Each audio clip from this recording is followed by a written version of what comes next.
I'm Cliff Ribner, and I'm going to talk to you today about these federal administrative agencies. We hear their names all the time: the Department of Human Services, Health and Human Services. There's all these alphabet agencies, the FTC, the FEC, the SCC. There's dozens and dozens of them. In fact, the federal government doesn't even know how many of them there are. There are literally millions of employees who work for them, and they're all unionized. And the unions are completely unconstitutional. The idea of having a federal employees union is so unconstitutional that even a leftist president like FDR admitted that it was completely unconstitutional. It violates the guarantee clause, which guarantees us a Republican form of government, because the whole nature of a public employees union is it intrudes in the entire process of every control there is in the government over every step of dealing with its own employees. There are union rules which fix whether they can be hired and fired.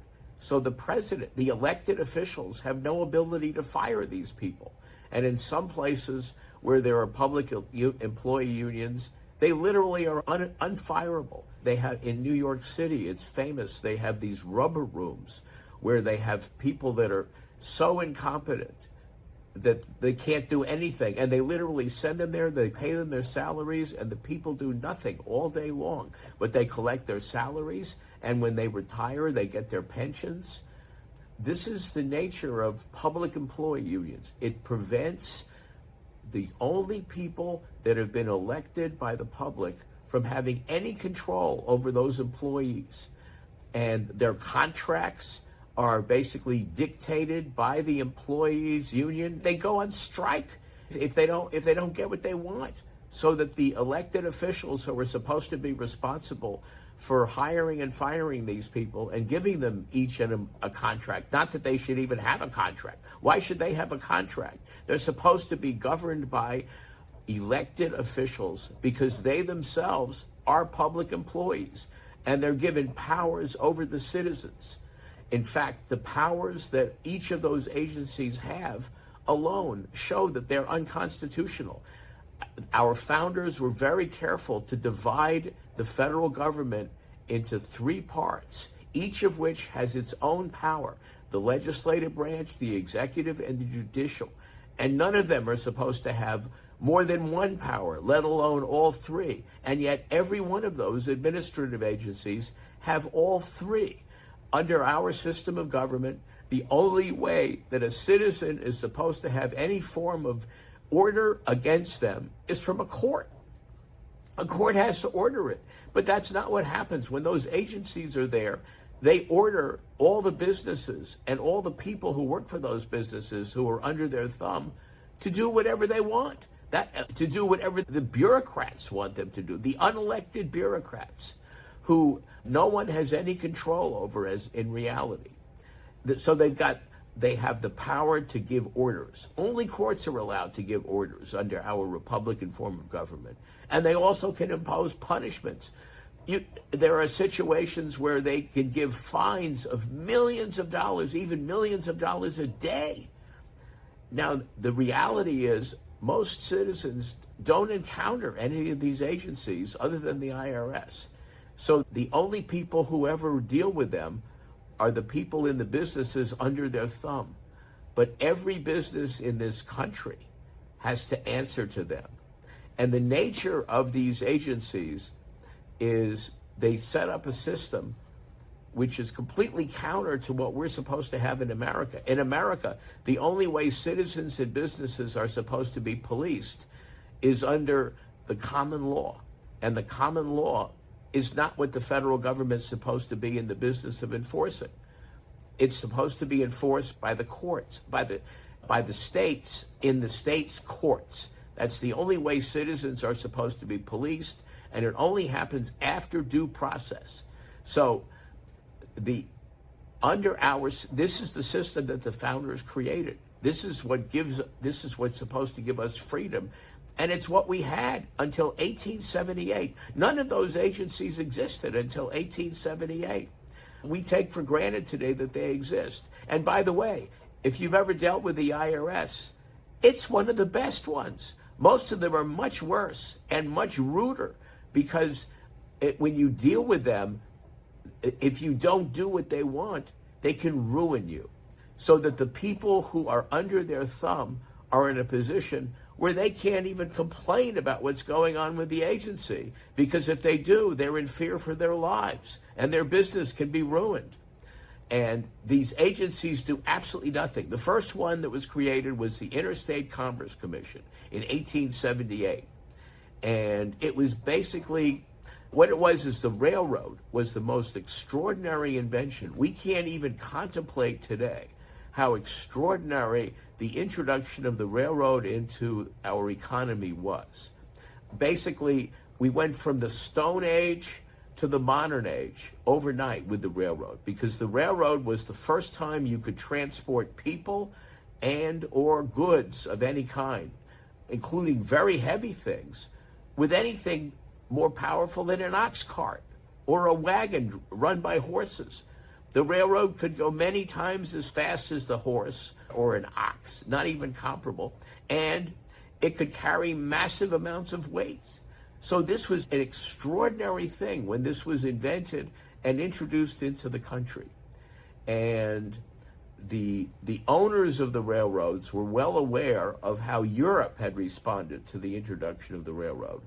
Europe was always governed by these kind of agencies. Ever since the absolute rulers of Europe, and particularly Louis XIV, he set the model. He created these agencies where the agents, but the difference was under the king, they had to answer to him. Without the king, we would have been better off with a monarch with these agencies, because as it is, they answer to no one. They answer to politicians, but not really. They can get called up and humiliated by some congressional committee, but nothing happens to them. And if they do anything harmful to citizens, they don't get punished. They never get fired. They're basically unfireable. Anyway, as I was saying, they have all three powers. That alone is a violation of the Constitution. Those agencies write their own rules. They call them regulations because they can't call them laws. But they're not allowed to do that under the Constitution, but they do it. And they write their own rules. They enforce those rules like a court. If they want to really get nasty about someone in the enforcement, they bring in the Justice Department, which is just another bureaucracy. It was created in 1870. And by the way, the reason the Justice Department was created, and the reason that we didn't need it before then, is there were no federal criminal laws that amounted to anything prior to then. What happened was, after the Civil War, the South was treated like a humiliated, defeated enemy. And Reconstruction rules amendments to the Constitution were passed, under which Congress was given the power to do anything it wanted to enforce it. That language was not in the Constitution otherwise. The Constitution doesn't give Congress the power to enforce anything, except as specifically included in it. And the only two crimes it specifically authorizes the federal government to prosecute are the crimes of counterfeiting, which the Fed commits every day, and I'll tell you about that in a second, and piracy, but only piracy on the high seas. So the last thing they wanted was the federal government to be involved in investigating and policing the American citizens. That was completely beyond the pale as far as they were concerned. And in fact, in the Declaration of Independence, one of the things that they complained about the king doing was creating new offices to investigate and harm the American people. And by the way, that violated the undertakings that had been promised by King William and Mary in the English Bill of Rights. That's one of the main things they were complaining about in the Declaration of Independence. And that's one of the reasons they declared independence. They did not want those kind of bureaucracies coming after them. And that's what we're talking about. We're talking about bureaucracies. That's what all of those agencies are. And by the way, with the first one that was created, all of them are modeled after the structure and operation of the Interstate Commerce Commission. Anyway, it was created in 1878 because the journalism profession had done what it always does. It invented scandals pretending that there was price gouging of various kinds. It was supposed to help the little guy. That was what the idea was.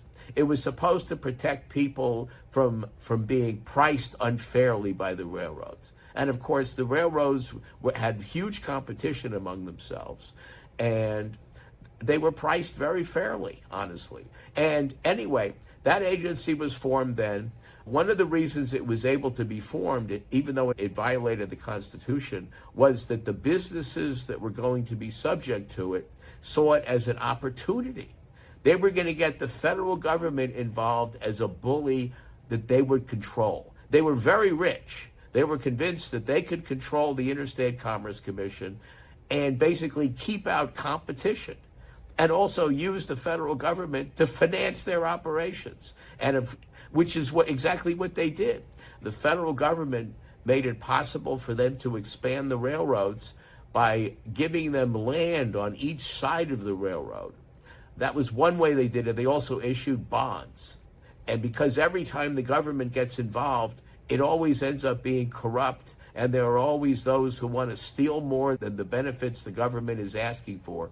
There was a big scandal during President Grant's presidency about this. That was the high time of the federal government involved in the railroad business. Anyway, the railroads were given all the land, initially 1 mile on each side of the railroad track, and then it was even more, and that land became very valuable. So that's why the railroads got so rich, not just from what the customers were paying, but from the value of the land around it, because the presence of the railroad gave value to that land because it became possible for people to ship stuff from their farms or from their factories. Anyway, the federal government got involved.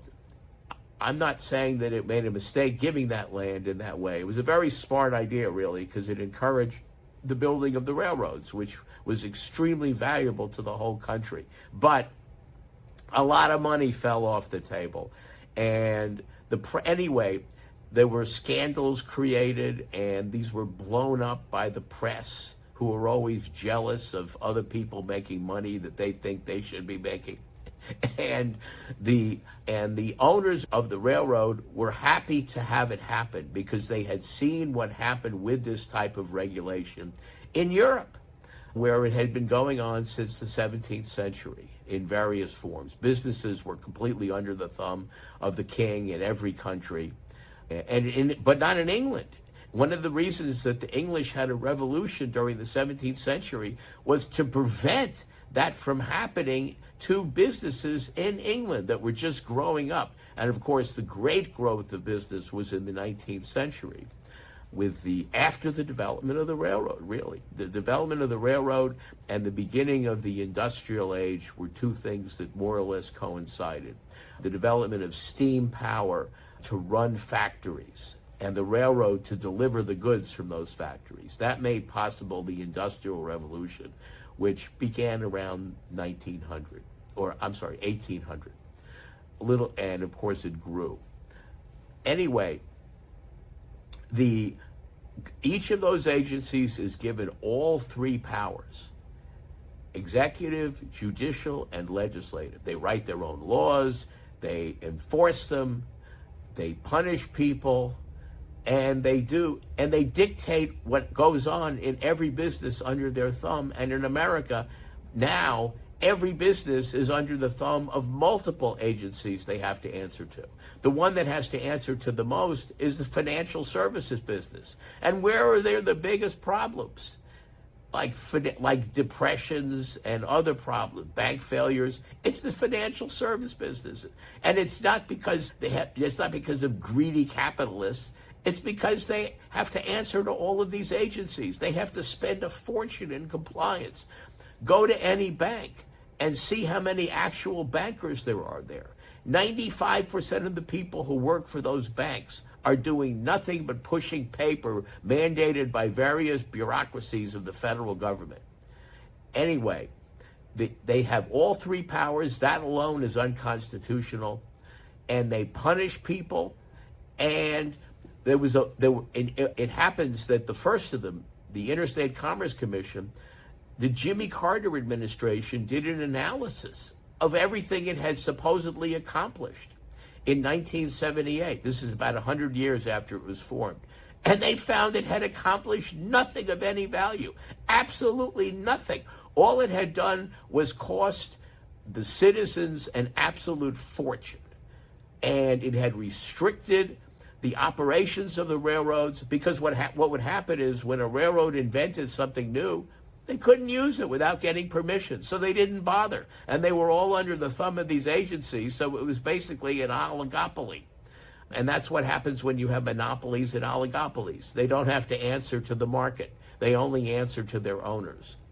And that's the only way an oligopoly or monopoly can be created, when the government gets involved in one of those agencies and distorts the market. And the presence of the government involved in policing the market means that there is a bully in charge.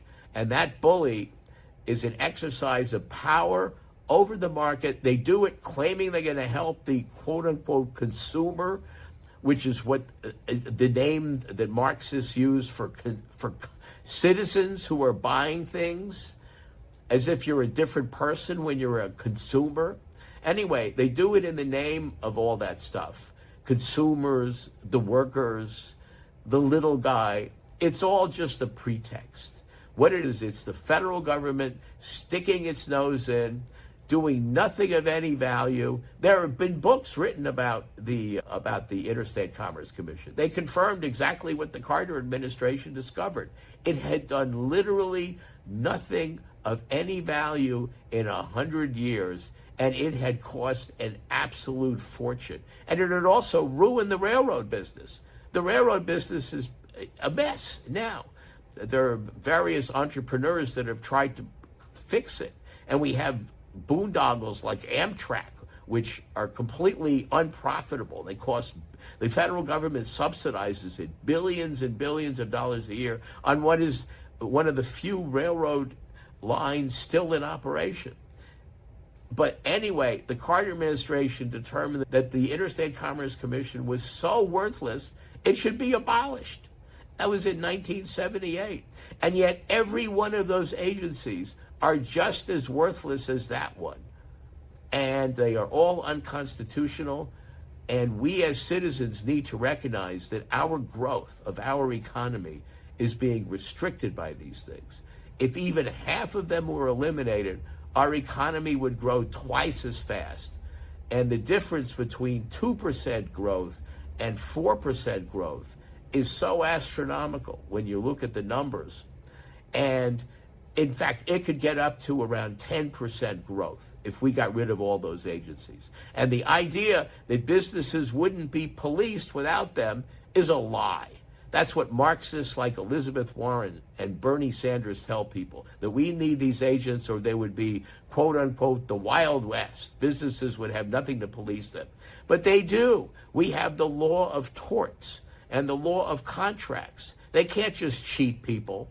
They get sued. They can't just do damage to the environment. They get sued for nuisance. Nuisance is a common law tort. We don't need the EPA to police the environment. And what they do is they create these moral imperatives that have to be accomplished by these agencies. That's what the EPA is. It basically abolishes all property rights in the country and puts the EPA and people that sue under laws it creates that are sheer nonsense, and makes it impossible for people who own their own property to use it. And it's obvious that the people who have the most interest in keeping the environment around their property healthy are the people who own the property. And they're the ones being policed by all these environmental agencies and their stupid rules. Anyway, I'm Cliff Ribner, and if you like what I have to say, please this video and watch my other ones and let other people know about me. Thank you.